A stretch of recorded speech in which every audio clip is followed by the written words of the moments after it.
Hello, and welcome back to the Rice Robotics Club Robo-Tutorial. In this video, we'll be working on the next subassembly, which is between our drive gear, our small drive gear here, and the shaft of this DC motor. I can hide this base plate to give you a better view. It will mate this drive gear to the shaft of the DC motor. Okay. So to do this, we'll need to move back into our Onshape document. We need to create a new assembly. And then we'll need to insert the correct parts into our assembly. We need the drive gear that we CAD'd earlier. And we don't have the DC motor in CAD yet, so we need to make sure to import that. Click the green check mark to finalize this selection. Go into the file select import, navigate to the folder of CAD files that we provided for you, and select base motor. And this will import both as a part studio and an assembly. We'll just accept all the defaults here. Wait for everything to import correctly.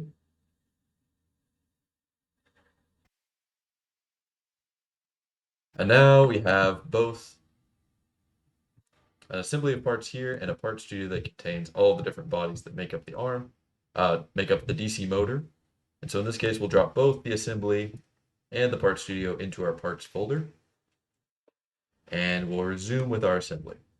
So now we'll go back to the insert menu, and we don't want to insert the base motor parts. We actually want to insert the base motor assembly. So go to assemblies, select the motor assembly, place it inside, and click the green check mark to finalize the selection. And now we're good to go. So we don't actually want to include the whole motor in this subassembly. We only want this shaft, okay? So if you click and drag, you'll see that it moves freely outside of the motor. And then we actually want to just delete the rest of this motor for now because that will be included in a separate subassembly.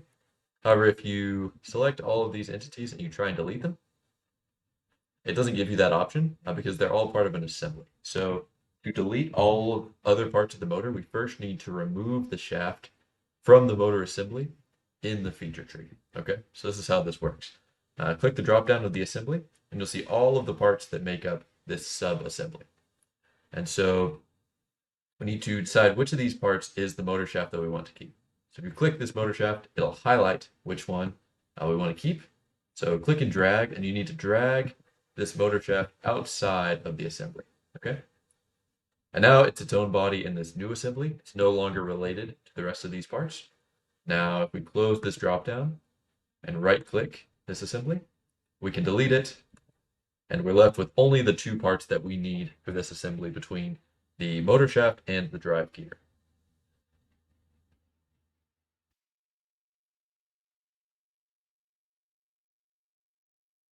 So we're going to start with the kind of mate we've already done, which is the fastened mate.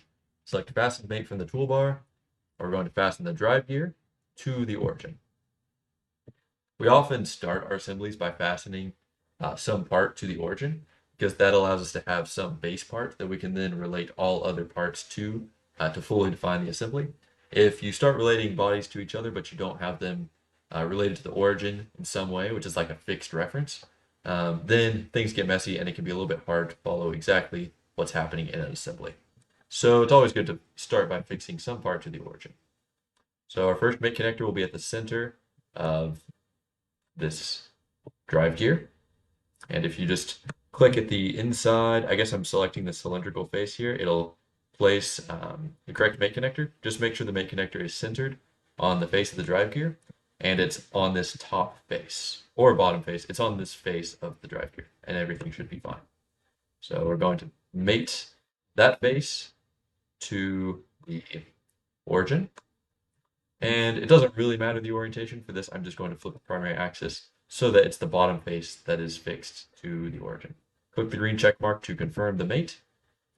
And now it's time to use a new kind of mate, which is the cylindrical mate. So a cylindrical mate acts between two curved edges or surfaces, and it allows for 2 degrees of freedom between them, both a translation along their primary axis a little bit like the slider mate, but then it also allows rotation about that same axis. So I'll show you what this looks like. Navigate to the toolbar, click cylindrical mate, and now we're going to select any curved edge of this shaft. I'm going to select this shorter edge over here, or face, the curved face. I'm going to select the inner curved edge here. And now there's a cylindrical mate acting between these two. I'm going to flip it because I want the short end of this shaft to be pointed upward. Finalize that mate, close out the mate dialog. And now, if you try and move this shaft, you'll see it's allowed to translate along that axis. It's also allowed to rotate about that axis. Okay, so now we need to add some additional constraints that removes both those translations and the rotation.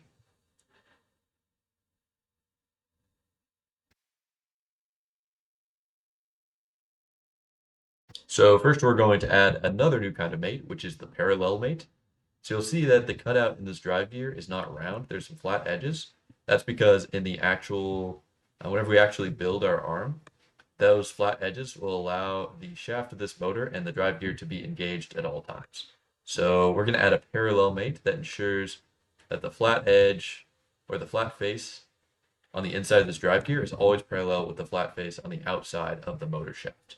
Okay, so go up to the toolbar, select parallel mate, and select the two faces that you want to be parallel. It'll be this face and this face. See, it snaps into place. Finalize that parallel mate.